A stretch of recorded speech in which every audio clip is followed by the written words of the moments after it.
जय हिंद मेरे डियर साथी, मैं आपका साथी विकास और आज हम देखने वाले हैं डी फार्मा सेकेंड ईयर का चैप्टर नंबर 2।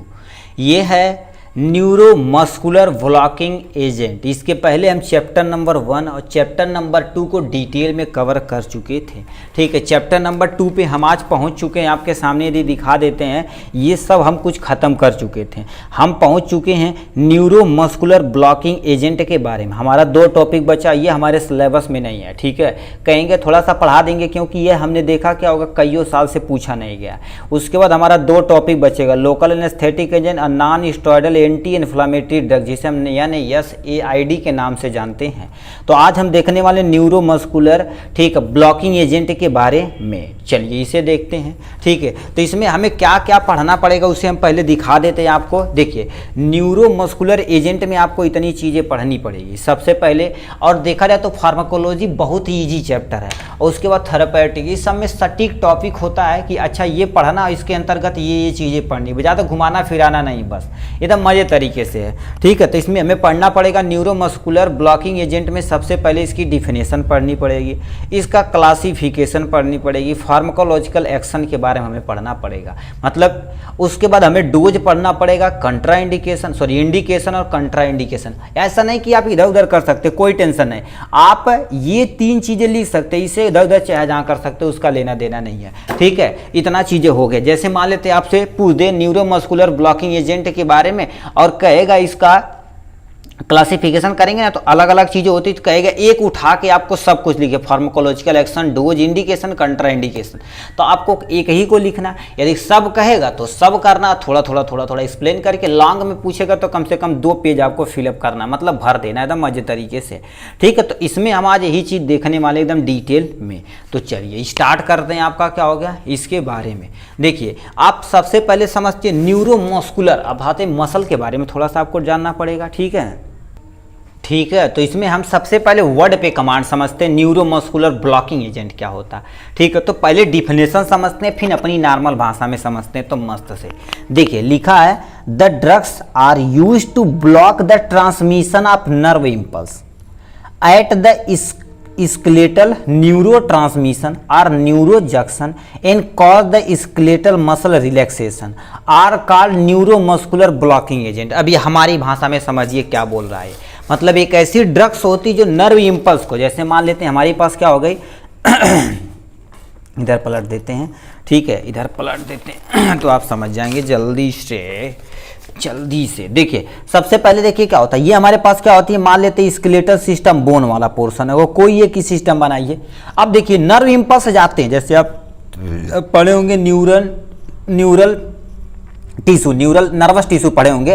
ठीक है, तो उसमें बताया होगा एक ऐसे होती है। ठीक है, यहाँ से जाती है, ये हो गया। इसमें बहुत सारे डेंड्रॉइड्स वगैरह होते हैं। कोई भी इम्पल्स एक जगह से दूसरे जगह से जनरेट करते हैं और ट्रांसमिट होती है। तो ये हमारे पास जो न्यूरोमस्कुलर, एक देखिए, अब मान लेते हैं यहाँ से कोई चीज़ गया और इधर ब्लॉक होके, देखिए ये होके इधर चला जाएगा। तो इसी को जो हमारे पास साइनोवियल पर कार्टिलेज भरी होती है, साइनोवियल फ्लूइड होता है, इसी को ये क्या कर देगी, ब्लॉक कर देगी। इसी को हम न्यूरोमस्कुलर ब्लॉकिंग एजेंट बोलते हैं।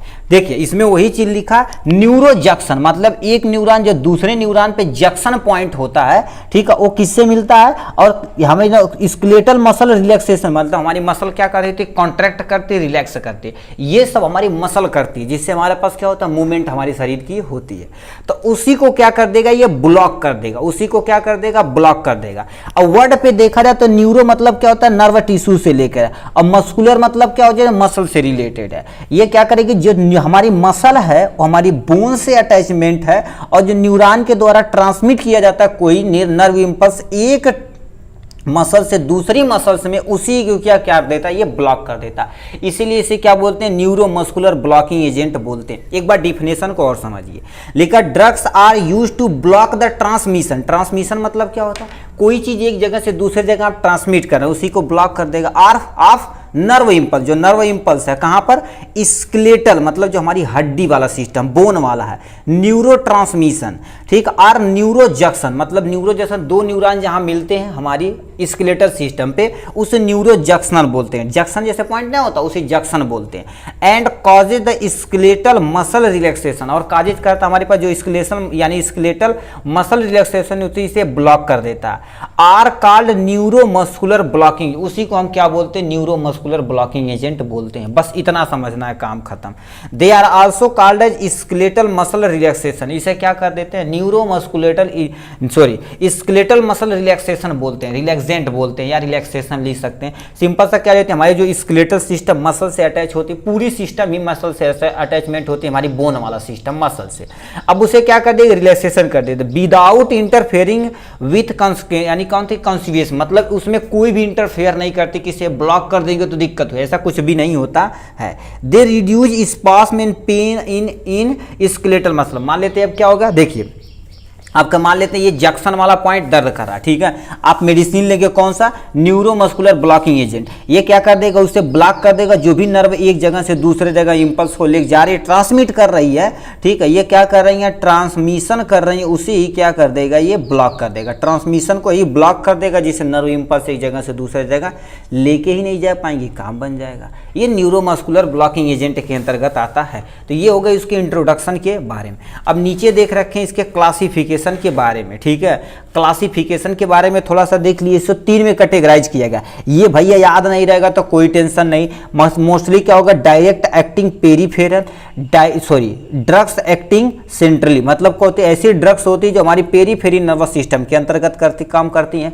ऐसी ड्रग्स जो हमारी सेंट्रली, ठीक है, सेंट्रल नर्वस सिस्टम पे वर्क करती हैं। Drugs acting on direct on muscle, मतलब ऐसी ड्रग्स जो हमारे पास क्या कर देती है, मसल पे एक्ट करती हैं, उसको ये ब्लॉक करती है। मतलब देखिए सिंपल सा, ये पेरीफेरी नर्वस सिस्टम पे काम करती है, ये सेंट्रल नर्वस सिस्टम पे काम करती है, ये हमारे सीधे मसल पे काम करती है, मतलब 3 पे ये वर्क करती है। उसी को आपको क्या कर देना है, क्लासीफाई कर देना है।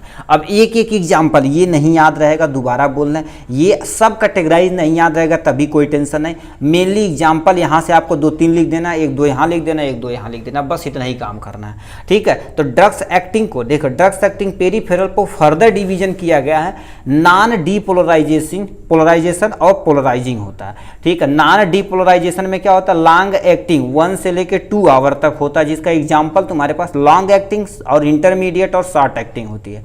अब लॉन्ग एक्टिंग में तुम्हारे पास क्या होता है, टूबुको, ठीक है, लिखा है टूबुकोरेक्टिन होता है। इंटरमीडिएट में देखा जाए 200 से लेकर यानी 20 से लेकर 50 मिनट तक होता है, 1 से 2 घंटे के बीच में होता है।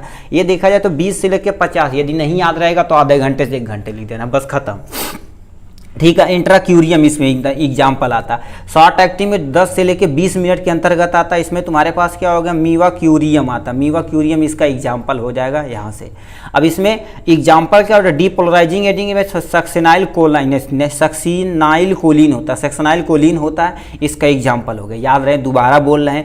नॉन डीपोलराइजिंग और डीपोलराइजिंग नहीं याद रहेगा तो डायरेक्ट एक्टिंग पेरीफेरी, सेंट्रली और मसल, इसमें 1-2 एग्जाम्पल छाप देना, बस काम खत्म। सेंट्रली पे तो क्या डाइजापाम और बैक्लोफेन इसका एग्जाम्पल हो जाएगा। यानी drugs acting direct on muscle, मतलब ऐसी ड्रग्स जो हमारे सीधे मसल पे वर्क करती है, उसमें क्या होता है, लिखा है डेक्ट्रोलिन होता है, डेक्ट्रोलिन इसका एग्जाम्पल हो जाएगा यहाँ से।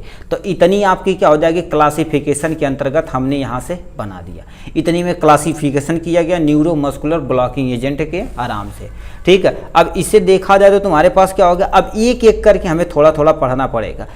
पेरीफेरी एक्टिंग नर्व, ठीक है, मसल रिलैक्सेशन, मतलब ऐसी ड्रग्स जो हमारी पेरीफेरी नर्वस सिस्टम पे काम करता है। तो लिखा है पहले, muscle relaxant reduce the muscle tone, मतलब हमारे मसल के अंदर जो दर्द हो रहा है, पेन हो रहा है, उस मसल को क्या कर देगी, उससे रिड्यूज करेगी, मतलब पेन को क्या करेगी, कम कर देगी, ठीक है। Spasmolytic act by the suppressing the muscle spasm, मतलब क्या कर देगी, हमारी जो मसल स्पास्म रहती है उसे क्या कर देगी, ये कम कर देगी, अपना काम हो जाएगा। तो इतने तुम्हारे पास ड्रग्स के अंतर्गत आते हैं यहाँ से, ठीक है। अब तुम्हारे पास क्या दे रखा है, ठीक है, फार्माकोलॉजिकल एक्शन के बारे में देखा जाए तो इतनी चीज़ें दे रखी हैं यहाँ से। देखिए फार्माकोलॉजिकल एक्शन में देखा जाए तो तुम्हारे पास सबसे पहले नॉन डिपोलराइजेशन एजेंट और पोलराइजिंग एजेंट के बारे में है, ठीक है। तो इसमें हमें इतना चीज़ें करना पड़ेगा यहाँ से। अब देखिए इसमें होता क्या है, सबसे पहले क्या होता है, नॉन डिपोलराइजिंग एक्शन कैसे परफॉर्म करती है, हमारी स्केलेटल मसल पे कैसे काम करती है, सीवीएस यानी कार्डियोवास्कुलर सिस्टम पे कैसे वर्क करती है और अन्य पे कैसे वर्क करती है। तो non depolarising action skeletal system पे देखा जाए तो तुम्हारे पास क्या हो जाता है, ट्यूबुको लिखा है ट्यूबुकोरारीन आती है, result in the weakness of the motor impulse. देखिए दो न्यूरॉन हमारे पास होते हैं, दो नर्व इम्पल्स होते हैं।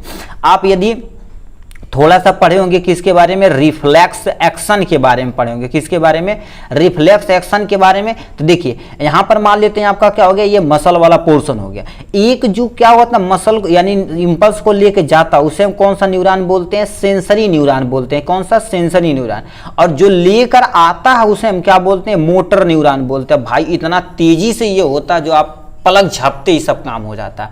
तो ये दो यहाँ होते हैं, ठीक है। तो ये मोटर न्यूरॉन को क्या कर देता है, जो वीकनेस होती है, मतलब मोटर न्यूरॉन क्या करेगी, इंपल्स को लेकर आ रहेगी, अब यही कमजोर रहेगी तो लेकर ही नहीं पाएगी। हमारे तो 2 बाल्टी के पानी दे देला, लेकर उतना नहीं पाता, कमजोर बाटा था, स्ट्रांग रही भाना से लेके चली जाए, ठीक है। तो ये क्या करेंगे, मोटर न्यूरॉन जो मसल यानी लेके आ रही उसे क्या कर देगी, ये ब्लॉक कर देगी, बस काम हो जाएगा इसी पे। वीकनेस जो रहेगा उसे क्या कर देगा, थोड़ा सा लो भैया और धक्का मार के सही कर देगा। CVS, no significant effects of the CVS, मतलब कोई सिग्निफिकेंट इफेक्ट अभी देखा नहीं गया है।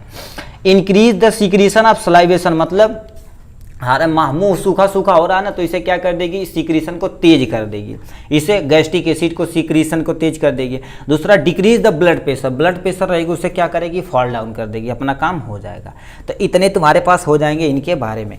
और डीपोलराइजेटिंग एजेंट पे देखा जाए तो क्या होगा, स्केलेटल मसल सेक्शनल कोलिन होता है, result in the muscle relaxation, ये क्या कर देती है, हमारी मसल जो रिलैक्सेशन करे उसे क्या कर देती, कम करती है, ठीक है। सीबीएस पे देखा जाए प्रोड्यूस हाइपोटेंशन, ठीक है, एंड कार्डियक यानी कार्डियक अरिथमिया होती, इससे भी क्या कर देता है, ये मेंटेन कर देता है, सिंपली प्रोड्यूस करता है और अपना काम कर देता है, ठीक है। तो इतने बारे में हो गए इनके पोलराइजिंग या डीपोलराइजिंग के बारे में।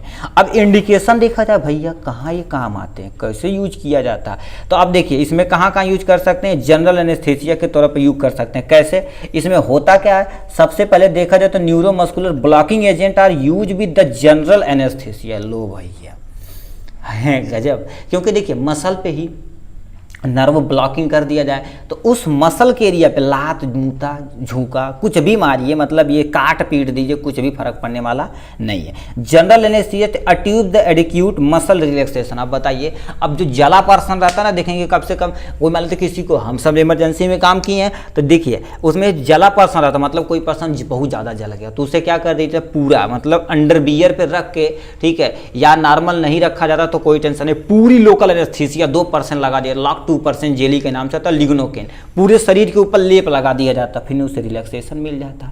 अब सोचिए मसल को ही क्या कर देगा, वो जनरल एनेस्थीसिया देके काम कर दिया जाता है। एक्चुअली में जनरल उसे लोकल एनेस्थीसिया बोला जाता है, ठीक है, एक लोकल एरिया पे वर्क करते हैं, पूरा लेप लगा दिया जाता है। कन्वेसेंट में भी प्रयोग किया जाता है, जिसे नॉर्मल मिर्गी भाषा बोलते हैं। सीवियर टिटनस, मतलब टिटनस में क्या होती है, हमारी मसल बहुत ऐठन होती है, बहुत तगड़ा भयानक दर्द होता है, इसीलिए भाई टिटनस मान लेते कुछ भी आपको लगे थोड़ा बहुत तो टीटी का इंजेक्शन लगवा देना चाहिए, ठीक है। तो इस तरीके के बारे में हो गया इनके बारे में। कॉन्ट्राइंडिकेशन देखा जाए तो क्या होगा, इन हार्ट पेशेंट को क्या कर देता है, इसे प्लीज आप न दीजिएगा। अस्थमा पेशेंट, इसे भी आपको देना नहीं है, तो इन दोनों को क्या कर देना, नहीं देना। Central acting drugs muscle relaxation में देखा जाए तो यहाँ पर इतनी चीजें हैं, मतलब ये सेंट्रली वर्क करेंगी। लिखा है activity of nerve to spinal and brain, क्योंकि हमारी सेंट्रल नर्वस सिस्टम में दो ही चीज होता है, एक ब्रेन होता है और एक स्पाइनल कार्ड होता है, उसे ये ब्लॉक कर देगा। दे इनहांस न्यूरल, ठीक है, न्यूरनल, ठीक है, inhibition on the skeletal muscle, जो नर्व इंपल्स हमारी स्केलेटल मसल से अटैच है उसे क्या कर देगा, इनहांस कर देगा, बढ़ा देगा, जिससे काम मसल रिलैक्सेशन का हो जाएगा। तो इतनी चीज़ें हो जाएंगे इनके बारे में। और इनका कुछ एग्जाम्पल दे रखा है, बैक्लोफेन 15 से लेकर 20 mg होता है। लिखा है कैरिसोप्रोलाल होता है, ये यानी 350 mg होता है। साइक्लोबेंजा, ठीक है, बेंजापिरीन होता है जो 10 mg का होता है, ठीक है। अब ये देखा जाए भाई डोज, तो देखा जाए तो बैक्लोफेन मोस्टली देखा जाए तो बीडी चला दिया जाता है, किसमें, बीडी।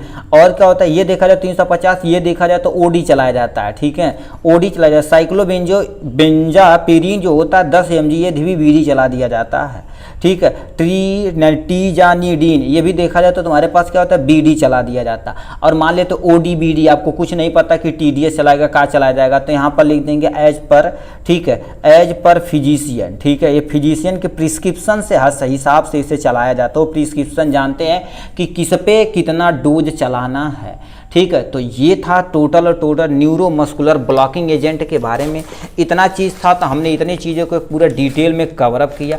चलिए आज के लिए बस इतना ही, फिर मिलेंगे नेक्स्ट वीडियो में। और जाते जाते प्लीज़ ज़रूर बताइएगा, ये दूसरा चैप्टर ख़त्म होने वाला, तो इसे ही जारी रखा जाएगा, किसी दूसरे सब्जेक्ट को पढ़ाया जाए है, ठीक है। तो चलिए आज के लिए बस इतना ही, फिर मिलेंगे नेक्स्ट वीडियो में नेक्स्ट टॉपिक के साथ। तब तक के लिए bye bye and take care.